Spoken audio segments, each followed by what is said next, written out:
예, 나무를 사지 말고 산을 사라. 나무를 사지 말고 산을 사라라는 제목으로 하나님 말씀 증거하도록 하겠습니다. 2018년도 새해가 밝았는데 오늘 이 말씀을 통해서 세 가지를 좀 붙들었으면 좋겠어요. 우리가 무엇으로 우리 부끄러움을 덮을 것인가 하는 문제로 은혜로 덮어야 된다는 게 첫 번째고, 두 번째는 우리의 중심이 회복이 돼야 된다. 그리고 세 번째는 하나님께서 우리에게 주신 책임을 감당해야 된다. 다시 말해서 대가를 치르는 인생. 그렇게 될 때 우리 많은 열매를 거두고 승리하는 인생이 될 것입니다. 우리 차례대로 살피겠습니다. 첫 번째는 화려함과 은밀함 또는 은혜, 이렇게 비교할 수 있다고 생각을 합니다.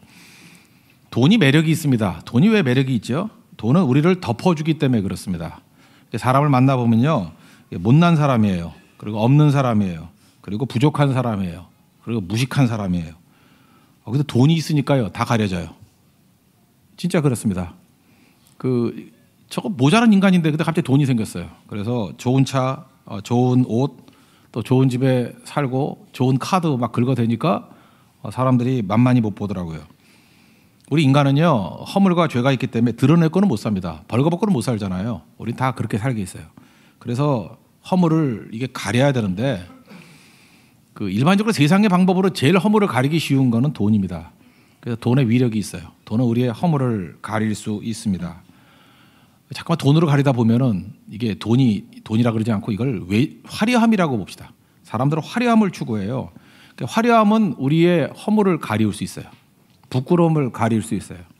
근데 한 걸음 더 나가서 오히려 우리가 대접도 받아요. 그러니까 돈이 미치는 거죠. 원래 부끄러움인데 부끄러움을 가리는 거에 멈추는 게 아니라 이게 플러스가 돼가지고 오히려 대접을 받는다니까요. 그러니까 마약 같은 게 돈입니다. 이게 어마어마한 거예요. 그래서 이 땅에 모든 사람들이 화려함을 추구합니다. 화려하지 않으면 죽기 때문에 그렇습니다.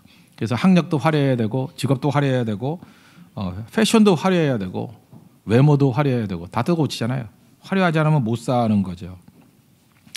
제가 중국에 꽤 오래전부터 가졌거든요. 91년부터 제가 중국에 갔으니까 꽤 오래전에 갔죠.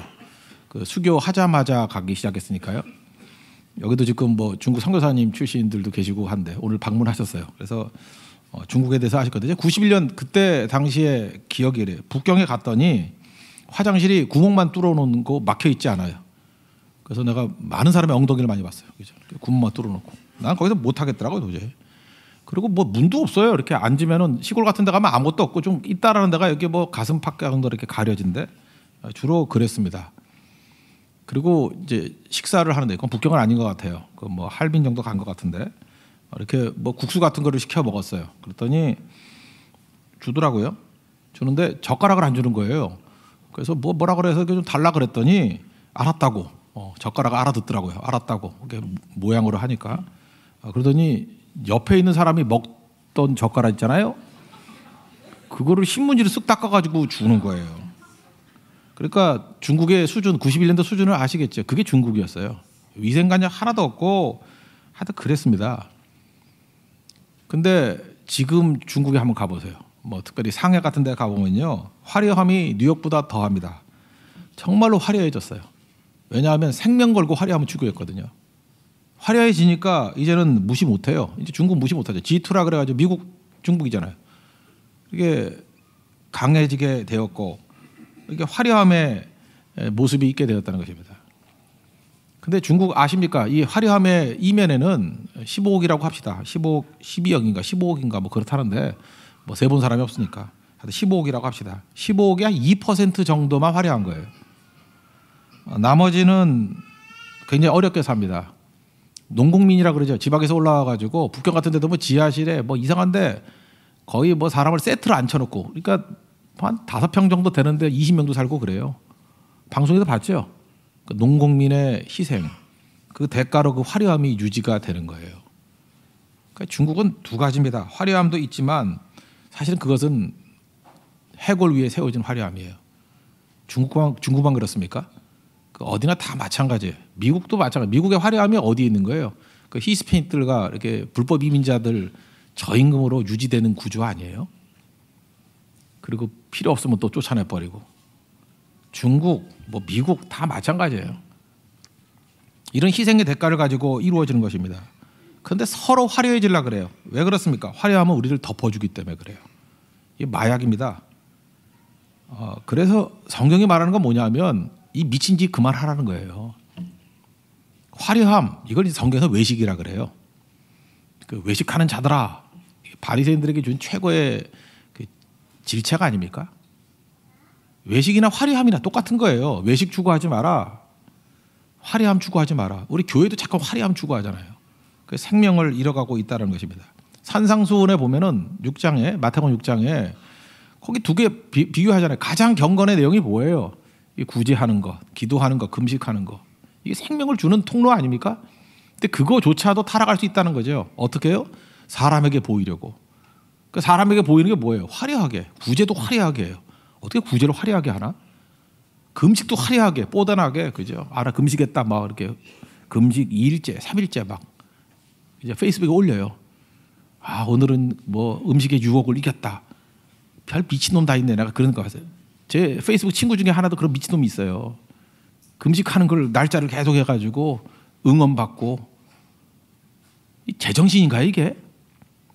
시대 정신이 이래요, 지금 시대 정신이. 기도도 쇼하면서요, 쇼하면서. 화려해야 되거든요. 화려해야 자기 허물이 덮어지니까. 근데 누가 이를 했어요? 화려함의 반대, 사람에게 보이려고 반대가 뭐예요? 은밀한 중에 보시는 하나님이에요. 소박함이거든요. 은밀한 중에 보시는 하나님, 이거는 또 다른 말로 하면 은혜거든요. 우리의 허물과 부끄러움, 이거는 돈으로 덮는 게 아니고 화려함으로 덮는 게 아니고 이거는 하나님으로 덮어야 돼요. 하나님의 은혜로 덮어야 되고 십자가로 덮어야 된다는 거예요. 이 방향이 틀리면 다 가짜입니다. 세상에 있는 사람들이나 믿는 사람들이나 다 허물과 죄로 부끄러운 존재예요. 뭐 저도 부끄럽고 여러분도 부끄럽고 우리 그냥 벌거벗고 다니면 안 돼요. 부끄럽거든요. 근데 당장 효과가 있는 게 돈이거든요. 그래서 죽어라 돈 벌라 그러는 거예요. 돈 벌면 대우가 달라지거든. 부끄러움이 사라지거든. 깡통도 깡통 아닌지 알거든. 깡통도 통전으로 여겨주거든. 그게 얼마나 좋아요. 속고 있는 거예요. 그거 평생 그 싸움하다가 헛된 인생 사는 거라고. 이제 우리 교회 다짐해야 돼. 절대 화려함 추구하지 않겠습니다. 외식 추구하지 않겠습니다. 돈 추구하지 않겠습니다. 그럼 우리 부끄러움인데 어떡할 거예요, 그걸? 십자가로 가려야죠. 그리고 은혜로 가려야죠. 그 싸움 꼭 벌여야 된다라는 것입니다. 예수님이 마태복음 22장에 보니까 거기 이런 얘기잖아요. 예복을 입지 않았다고 잔치 올 때 예복 안 입고 왔다고 쫓아내버리죠. 그러니까 이게 무슨 뜻이에요? 자기 옷을 벗지 않으니까 예복을 못 입는 거죠. 예복이 뭐예요? 그게 예수님이 입혀주시는 의잖아요. 십자가의 의. 근데 그거 안 벗으려고 그래요. 자기 옷을. 그게 자기 공로, 자기 삶이잖아요. 그걸 안 버려요. 에고에 가득 차가지고. 그러면 예복 못 입어요. 예복 입으면 자기 옷을 벗어야죠. 그 자기 옷이 뭐예요? 그게 화려함이거든요. 화려함으로 포장되려고 하는 것들. 목사도 그런 거 있어요. 뭐 영적인 능력으로 하나님 앞에 이게 나가려고 그러지 않고 뭐 좋은 차 타려고 그러고 뭐 이런 거 있잖아요. 그죠? 뭐 이렇게 화려하게 하려고. 뭐 목사가 목사 욕하기 뭐하죠? 가짜지 뭐고. 그 가짜지 그게 가짜 아니에요? 그래서 소박함이 능력이에요. 소박함. 그쪽으로 가야 된다는 것입니다. 사도행전 10장 41절 보니까 여기 이런 표현이 있어요. 부활하신 후, 예수님께서 부활하신 후 그의 제자들과 뭐 했냐 하면 그를 모시고 음식을 먹은 후에 하신 것이라. 부활하고 난 다음에 뭐 대단한 거 할 줄 알았죠. 뭐 나라를 뒤집었고 모여가지고 큰 집회를 하고 뭐 결의대회를 하고 이럴 줄 알았는데 성경이 말하는 게 뭐냐면 부활의 예수님께서 제자들과 다시 만난 사진이 뭐예요? 음식 먹었대요. 무슨 얘기입니까? 음식 하나를 놓고도 코이노니아가 이루어질 수 있는 거예요. 교제가 이루어질 수 있는 거. 그게 능력이라는 거예요. 여러분들 누구와 같이 만날 때 화장 안 하거나 꾸미지 않고는 못 만나죠. 그게 화려함이에요. 왜 그러죠? 그냥 나가면 정죄당하니까. 그리고 막 놀리니까. 쌩얼 얼굴도 아니더라. 그러잖아요. 또 시기 질투하는 게 있으니까. 그 잘난 척 하는데 그거 아무것도 아닌데 살 무지 나왔대. 러브 핸들이 막 잡히대. 그러니까 옷으로 가리잖아요. 박스로. 그죠? 그게 왜 그런 일이 벌어지게 되냐 하면은 이 모임 자체가 가짜가 되기 때문에 그래요. 그러니까 화려함으로밖에 버틸 수가 없는 거예요. 근데 예수님께서는 소박하게 그냥 일상적인 밥 먹는 걸로도 얼마든지 교제를 할 수 있어요. 무슨 얘기입니까? 정죄가 사라졌다는 거예요. 있는 그대로를 용납하는 모임이 됐다는 거예요. 그게 부활 공동체예요. 그게 교회거든요. 그래서 부활 이후에 예수님과 만난 제자들의 모임의 특징이 뭐냐? 그냥 소박하게 밥 먹어도 교제가 되는 모임이었어. 가족이 그렇잖아요. 가족이 소박하게 모여서 밥만 먹어도 교제가 되잖아요. 좋은 친구가 뭐예요? 그냥 앉아가지고 뻥튀기 하나 먹고도 교제가 돼요. 새우깡 하나 갖다 놓고도 교제가 돼요. 그게 진짜 교제죠. 가짜일수록 어때요? 화려해야 되고 마음껏 꾸미고 나가죠. 가짜로. 그래서 가짜와 가짜가 만나니까 공허해지고 힘들어지는 것이란 겁니다. 그래서 2018년도 우리가 딥 앤 와이드 이게 주제잖아요. 깊어지고 넓어지기 위해서는 화려함으로 우리 부끄러움을 가리려고 하지 말고, 이것도 효과는 있어요. 그러나 이건 세상적인 거 가짜예요. 이건 반드시 목마르게 돼 있다고요. 그러니까 우리의 허물을 가리우는 것 은혜로 가려야 돼요. 은혜로. 십자가의 은혜로 가리우는 거. 지금 여기 루카 나오미 허물을 은혜로 가리우잖아요. 그게 진짜라는 것입니다. 하나님 앞에서 이런 모습이 있는 하나님의 종 되기를 바랍니다. 사사시대거든요. 이 배경이. 사사시대는 영적 암흑기입니다. 이게 참 아름다운 얘기인데 당신의 영적 암흑기예요. 도덕적 타락이 있었고 방향 감각이 없던 그런 시대였습니다. 그래서 사사기에 제일 많이 나오는 게 뭐 외국의 전쟁, 침공, 흉년, 뭐 죽음, 슬픔, 절망 이런 거예요. 근데 오늘 룻기를 보니까 무슨 얘기가 나요? 수학, 풍년, 잔치, 결혼, 생명, 소망 뭐 이런 걸 바뀌어버리잖아요. 이게 은혜로 덮은 사람들의 변화된 모습이라는 것입니다. 우리 반드시 이런 모습으로 가야 된다는 거예요. 근데 룻기에 기적이 있어요? 초자연적인 기적, 뭐 홍해가 갈라지고 이런 거 없어요. 그 다음에 뭐 보리떡 5개와 물고기 2마리로 뭐 5,000명 먹이고 이런 것도 없어요. 그냥 일상의 삶이에요. 평범한 3명의 주인공이 나오거든요. 3명. 나오미, 룻, 보아스. 이 사람들이 특별한 데가 없는 사람이에요. 그 남자를 봐도 뭐 부자긴 부자지만 뭐 동네 부자지 뭐 큰 부자, 빌 게이츠 아니에요. 그냥 동네 부자야. 그러니까 뭐 들판에서 잘 수 있는 그냥 동네 아저씨야. 그런데 이 남편이 잃은 두 사람 나오미와 룻 평범한 여자잖아요. 근데 자기가 할 수 있는 것들을 다 내놔요. 그러니까 아름다운 기적이 나타난다는 거 아니에요? 이게 교회의 기적이에요. 저는 이런 모습이 있기를 원해요. 화려함으로 가리려고 그러면 경쟁이 일어나요. 서로 지기하고 질투. 근데 은혜로 덮으면요. 잘 보세요. 룻의 불행이 있었어요. 남편 잃고 젊은 처자가. 얼마나 불행해요. 그러니까 나오미가 은혜로 덮어줘요. 야, 너 나 따라다녀봐야 소망이 없다. 그냥 고향에 남아라. 남고 팔자 고치기를 원한다. 행복해지기를 원한다. 축복한다. 그의 아픔을 이해해서 은혜로 덮어버리잖아요. 그랬더니 룻은 뭐라 그래요? 어머님이 더 불쌍하잖아요. 지금 남편 잃고 아들 다 잃고 며느리까지 없이 혈혈 단신을 간다 그러면 나오미가 기쁨인데 이게 어떻게 기쁨이 되겠어요? 마라 쓴 것이 되죠. 어머니 보낼 수 없어요. 혼자. 어머니 아픔 내가 알아요. 어머니 떠나지 않겠습니다. 어머니 하나님이 나의 하나님이고 어머니가 가는 곳에 나도 가고 어머니가 머무는 곳에 나도 머무르고 어머니가 죽는 곳에 나도 죽겠습니다. 그냥 단순한 거예요. 그냥 그 아픔을 갖고 은혜로 덮어줬어요. 그때 아름다운 기적이 나타나죠. 보아스가 나타나요. 보아스가 뭐 대단한 일 했어요? 그 두 여자 불쌍하니까 이삭 죽게 할 때 좀 널려줘라. 용납해줘라. 그리고 따뜻하게 환영해주고 그냥 일상으로 할 수 있는 일들이에요. 이런 것들이 어우러져가지고 사사기 배경은 암흑이라니까요. 근데 가장 아름다운 성경에서 가장 아름다운 이야기가 나오잖아요. 읽어도 훈훈하잖아요. 이게 은혜로 덮을 때 나타나는 교회의 모습이에요. 교회의 기적이라고. 여러분 이런 스토리가 나오는 교회가 되기를 원합니다. 그래서 이렇게 생각하면 돼요. 무조건이에요. 내가 자신에 대해서 먼저 점검해야 되는데 부끄러움이 있을 때 수치스러운 게 있을 때 이걸 화려함으로 덮으려고 그러면 속는 거예요. 아 이건 아닌데 명심하십시오. 이 부끄러움은 십자가로 덮어야 돼요. 십자가의 은혜로 덮어야 돼요. 하나님 부끄럽습니다. 은혜로 부어주십시오. 은혜가 카리스라 그랬죠. 은혜를 덮으면 카리스마가 생겨요. 복수형이 카리스마. 카리스마는 좀 뽀대나는 거 아니에요. 요즘 말로 아우라. 멋있어지는 거 아니에요. 그래서 우리는 카리스마가 있어야 돼요. 부끄러움에서 은혜로 인해서 영광스럽게 되는 모습이 있다니까요. 이 보세요. 아름답게 되는 모습이 있다니까. 이게 카리스마예요. 그래서 룻기는요. 카리스로 시작해서 은혜로 시작해서 카리스마. 영향력 있는 아름다움으로 끝나는 얘기예요. 우리 교회도 우리 가정도 카리스로 시작해서 카리스마로 끝나는 은총이 임하기를 기원합니다. 그게 교회라는 거예요. 두 번째 얘기는 중심인데 중심이 회복이 돼야 된다는 거예요. 여기 나오미 가정이 유대를 떠나서 베들레헴을 떠나서 모압으로 갔습니다. 이거 떠나서는 안 되는 자리였죠. 근데 망치고 깨졌을 때 회복되는 길이 뭐였어요? 돌아가는 거예요. 아무리 깨지고 부족하다 할지라도 부끄럽다 할지라도 돌아가면 삽니다. 그게 뭐예요? 중심 회복이에요.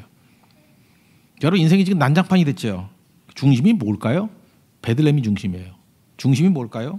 예배가 중심이에요. 중심이 뭘까요? 말씀이 중심이에요. 중심이 뭘까요? 교회가 중심이에요. 중심이 뭐예요? 하나님이 중심이에요. 그러니까 중심되는 곳으로 돌아가면은 다 회복이 된다라는 것입니다. 심지어 이방인인 룻도 중심으로 돌아가니까 회복이 됐어요, 안 됐어요? 됐다라는 거예요. 이게 우리 소망이에요. 내가 좌절하고 넘어졌을 때 중심으로 돌아가면 산다. 이 말씀 하나 붙들고 서 있는 우리 하나님의 종 되기를 바랍니다. 여러분 이스라엘 백성들이 바로 왕에게서 이렇게 바로에게부터 핍박을 당했잖아요. 출애굽기 보면은 그들이 한 일이 뭐냐면은 벽돌 만들기예요. 그게 바로의 법이에요. 바로의 법은 우리 세상의 법이거든요. 우리에게 죽어라 벽돌 만들래요. 뭐로 잘난 척하죠? 너 벽돌 100개 만들 때 나는 200개 만들었어. 그게 자랑이죠. 노예놈들의 자랑은 그거예요. 너 100개인데 나 200개 만들었다요. 그러니까 죽어라 벽돌 만들기예요. 하나님의 법의 특징은 뭐예요? 안식이에요. 그래서 하나님 백성들만 안식할 수 있는 거예요. 하나님 법은 안식에 있다라는 것입니다. 안식이 뭔지 아십니까? 하나님 중심이 되는 거예요. 그러면은 안식이라는 건 뭐냐 하면 균형을 이루었다. 또 다른 말로 하면 샬롬을 이루었다. 평화를 이루었다라는 뜻이에요.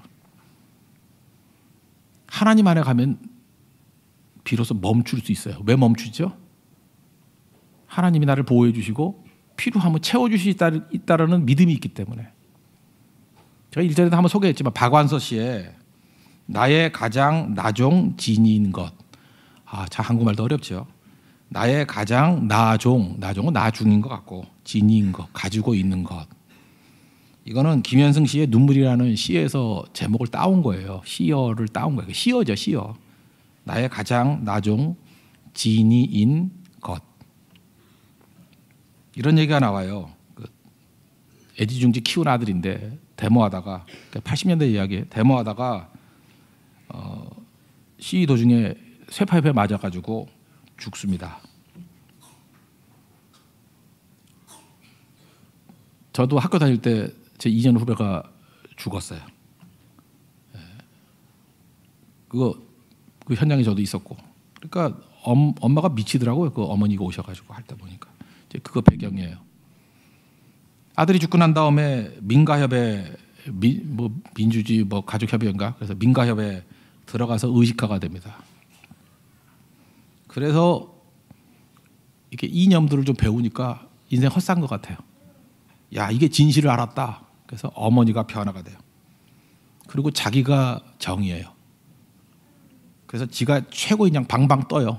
전국 돌아다니면서 강연하고 자기 주변에 있는 아는 사람들, 그죠? 자기 주변에 아는 사람들 다 무시해요. 나만 정이고 너희들 그렇게 사는 거 아니야.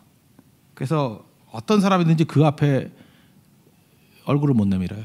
그래서 친구들이 결혼식 한다 그래도 아들들 청첩장도 주질 않아요. 왜냐하면 자기가 정이기 때문에.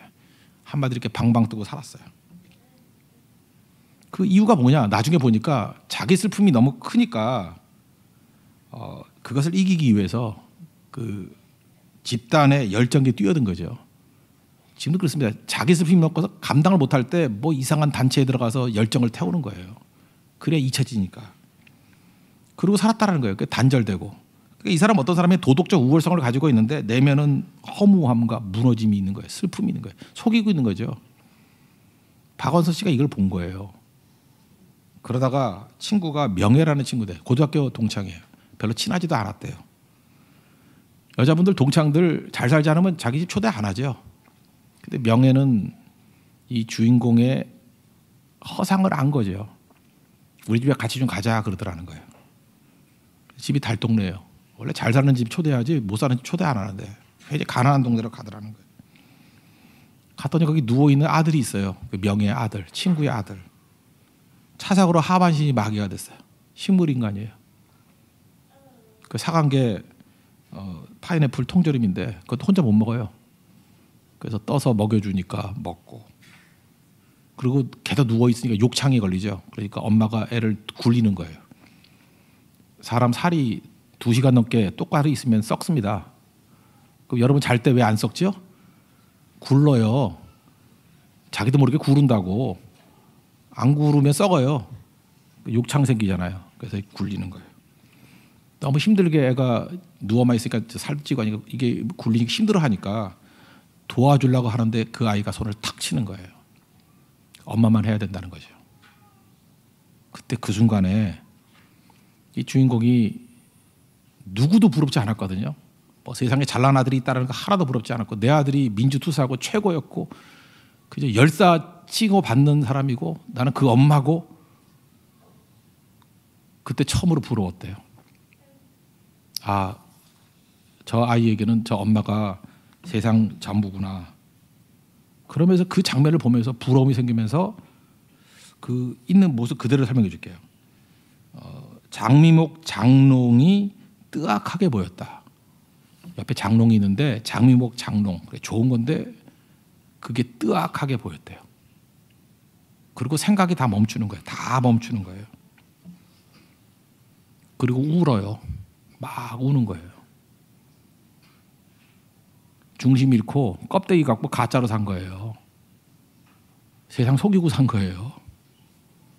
자기는 엄마도 아닌 거예요. 아니 아들을 위해서 생각하는데 아들을 생각해야지 무슨 지가 무슨 민주투사라고. 그러고 산 거예요. 다 허상으로. 사울 같은 인생을 산 거예요. 사람들의 평가, 칭찬.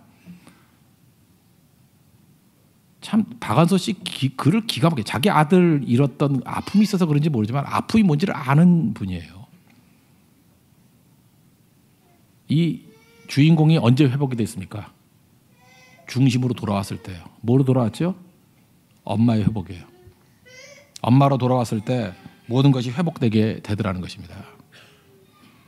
하나님 앞에서 우리가 꼭 가져야 될 것들이 바로 이 마음이라는 거예요. 여러분 중심 떠나면 우리 다 깨지게 돼 있습니다. 지금도 이런 정신없게 뛰는 인간들이 있어요. 예배 떠나면서 나 이런 모임에 안 있고 세상에 나가서 돈 많이 벌고 출세하고 인정받고 돌아오겠다고. 그래 투사돼서 돌아온다고 하나님이 그 환영해 줄 줄 알아요? 그 허상이지. 아무것도 아니지. 우리는 껍데기부터 속으로 들어가는 인생이 아니에요. 껍데기부터 속으로 들어갈 수가 없어요. 그 속은 썩고 있는 거지. 속에서부터 생명이 흘러나는 거예요. 그게 진짜입니다. 엄마의 회복이 있지 아니하고는 절대로 이거 회복이 되는 게 아니에요. 민주투사 아닙니다. 우리 가운데 이렇게 껍데기 갖고 나가는 것들이 사라지고 교회도 마찬가지예요. 몇 명 모였느냐 어떤 모습이 있느냐가 아니라 중심의 진실이 회복되는 거예요. 하나님 앞에서의 나 그게 회복이 되는 거예요. 그때 능력의 회복이 있다는 것입니다. 여러분 중심이 회복되는 이 센터가 회복될 수 있는 내 중심에 하나님이 주인 되는 인생을 사는 우리 하나님의 거룩한 백성 되기를 바랍니다. 그다음에 세 번째는 책임을 지는 거예요. 책임을 질 때 또 다른 말로 희생할 때 또 다른 말로 십자가를 질 때 비로소 열매를 거두고 세상을 구원하는 리디머가 된다는 거예요. 기업 물을 자가 이거 고엘인데 고엘이라는 말이 리디머 영어로 하면 리디머 구속자가 된다는 것입니다. 우리는 세상을 구속할 책임이 있다는 거죠. 여기 지금 루술 기업 물을 자 이렇게 회복시킬 수 있는 자격이 있는 사람이 있어요. 그게 친척 중에서 제일 가까워야 되거든요. 근데 1순위가 있고 2순위가 보아스예요. 근데 1순위였던 사람은 이름이 없어요. 참 성경도 재밌게 번역했어요. 아무개예요. 아무개. 진짜 개 이름 같죠? 아무개. 아무개가 만약에 책임을 받아들이고 내가 그거 책임지겠습니다 이랬으면은요, 아무개가 아니라 메시아의 조상이 됐겠죠. 안 그래요? 그렇잖아요. 근데 아무개는 이 기업 무를자가 되면은 그냥 이거 재산만 갖는 게 아니라 이제 책임을 져야 된다는 거예요. 자기 재산의 손해. 그래서 뭐라 그래요? 손해 본다는 얘기를 듣는 순간에 안 하겠다. 그래서 뺑소이시잖아요. 여러분들 인생이 그래요. 이익에 매달려가지고 나 손해야. 내 재산 세계에 이익이 없어.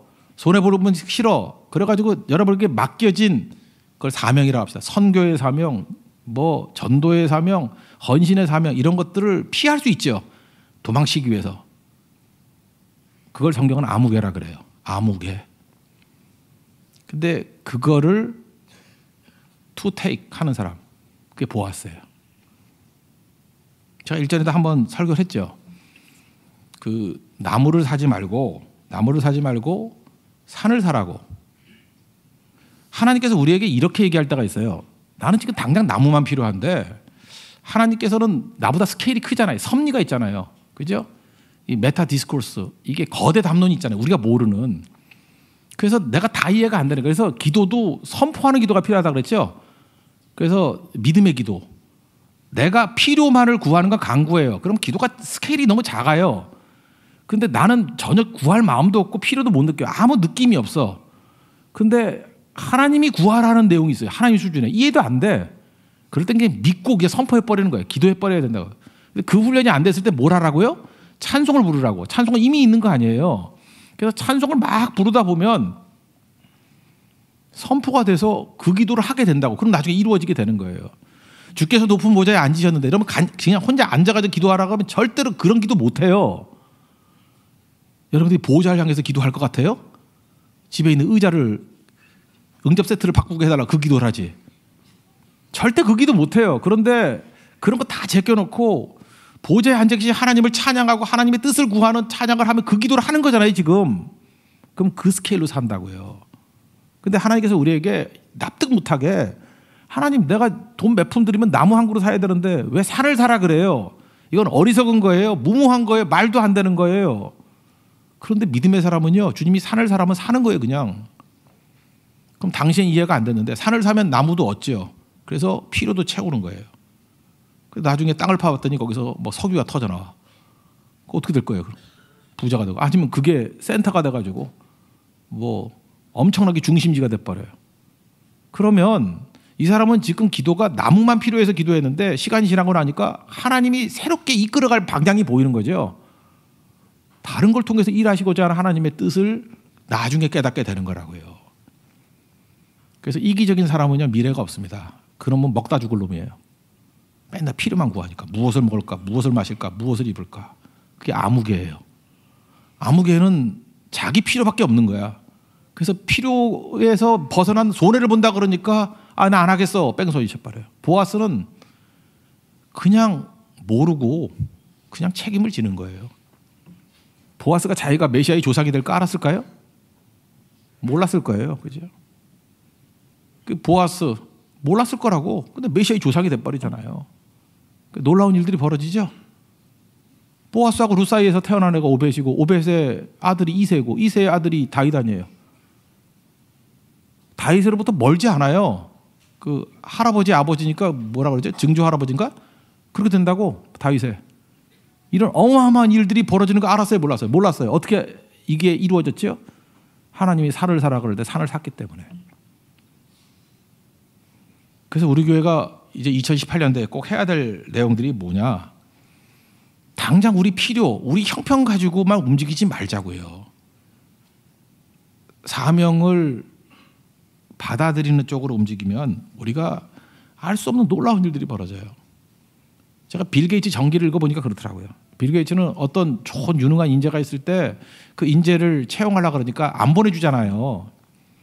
그래서 빌 게이츠가 했던 일이 뭐냐면 그 회사를 사버렸어요. 참 무서운 사람이죠. 그 회사를 한 사람 때문에 사버렸어. 그래서 사람도 없고 그 회사 때문에 자기가 알지 못하는 새로운 영역으로 나가는 계기가 되더라고. 세상은 이렇게 사는 거예요. 요 말을 그대로 이어받아서 뭐 강남에 아파트 이런 얘기 하더라고. 아파트를 사지 말고 이웃을 사라고. 참 지혜로운 사람이에요. 주식 투자하는 사람은 그래요. 종목을 사지 말고 시세를 사라고. 거의 방어같이 들리고 있는데 뭔 소리인지 모르는가 보죠. 내 눈앞에 보이는 이익 따라다니지 말고 더 큰 개념을 품어야 된다라는 것입니다. 이게 룻기예요. 시시콜콜하게 자기 이익 찾아다니가서는 아무개밖에 되지 못하는데 크신 하나님의 뜻 가운데 자기가 볼 때 전혀 필요 없는 것들에 대해서 책임질 때, 그러니까 책임지는 거예요. 책임질 때 하나님의 별과 같이 빛나는 능력의 종이 될 수 있다라는 것입니다. 그래서 책임지는 사람 되십시오. 남자들이 왜 결혼을 못해요? 책임 안 지려고 그러니까. 책임지려 그럴 때 결혼이 되는 거예요. 우리 토요일에도 어떤 형제가 책임 안 지려고 그러다가 얼떨결에 책임지니까 결혼해서 지금 미국으로 날아가고 있잖아요. 그거 아시겠죠? 책임지면 결혼하는 거예요. 근데 책임 안 지고 나 혼자 먹고 살겠다 그러면 계속 외롭고 하나도 풀리지 않아요. 하나도. 지금부터 책임지는 거예요. 내가 그걸 왜 책임져? 이런 소리 하지 말아요. 내 책임 아니다 할지라도 하나님이 책임져 그러면 책임져 주는 거예요. 왜 대만이 우리가 책임져야 돼요? 이유 없다고. 근데 주님이 책임이라면 져야죠. 왜 인도가 우리가 책임져야 돼요? 책임지라면 져야죠. 왜 일본을 책임지라 그래요? 우리 아무 관계도 없는데 책임지라면 책임지는 거예요. 그냥 순종하고 나아가게 될 때 우리가 알지 못하는 놀라운 일들이 벌어지게 된다니까요. 그런 승리의 종되는 하나님의 종되기를 축원합니다. 다시 장님 3가지 얘기했죠. 우리 2018년 어떻게 살아야 되겠어요? 우리 부끄러움이 다 있어요. 화려함으로 덮으려고 그러지 마십시오. 은혜로 덮어야 돼요. 돈으로 덮으려고 그러지 마십시오. 십자가로 덮어야 돼요. 그래서 내 부끄러움이 있을 때 내가 이걸 잠깐만 뭐로 덮느냐? 화려함으로 덮고 위선으로 덮고 돈으로 덮으려고 그러면 틀린 인생입니다. 그건 빨리 브레이크 걸어야 되고 옆 사람이 얘기해 줘야 돼요. 야, 우리 금년 그렇게 안 살기로 했잖아. 화려함으로 덮는 거 아니야. 은혜로 덮어야 돼. 십자가로 덮어야 돼. 그게 우리 인생이 돼야 돼요. 그리고 중심입니다. 중심 떠나가지고 아무리 발버둥 쳐봐야 아무 소용없어요. 중심 회복이 하나님 중심, 보좌를 향해서. 그죠? 예배 중심, 기도 중심, 중심 회복돼야 돼요. 중심 회복돼야지 팽이도 도는 겁니다. 아니면 다 깨져버려요. 중심 회복되는 역사가 있기를 바랍니다. 그리고 무조건 책임지는 거예요. 이 말이 생각이 안 나면은 나무가 필요한데 산 사라 그러면 산을 사는 거예요. 그죠? 나무를 사지 말고 산을 사라. 그래서 더 크게 하나님의 뜻 가운데 쓰임 받는 우리 하나님의 거룩한 백성 되기를 바랍니다. 예. 자리에서 일어나겠습니다. 성령의 새바람 우리 찬양하겠습니다.